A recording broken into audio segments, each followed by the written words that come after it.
ఈ రోజు నేను వచ్చింది స్వర్ణాంధ్ర స్వచ్ఛాంధ్ర కార్యక్రమానికి వచ్చాను. కానీ దానికంటే పవిత్రమైన కార్యక్రమం మా ఆడబిడ్డల్ని చట్టసభల్లో చూడాలనే ఆకాంక్ష. తప్పకుండా చూస్తాను. నేను ఇప్పుడు చెప్పడం కాదు, మా ఆడబిడ్డలు వంటింటికే పరిమితం కాకూడదు, దానికి పూర్తిగా అండగా ఉన్నాం. మళ్ళీ చెప్తున్నా, మీరు కూడా అడగండి.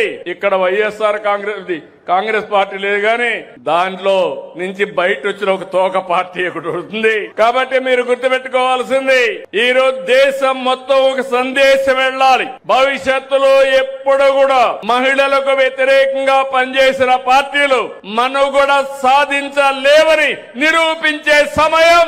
దానికి మీరు సిద్ధంగా ఉండాలని మరొకసారి కోరుతున్నా. సిద్ధమా అని మిమ్మల్ని అడుగుతున్నా.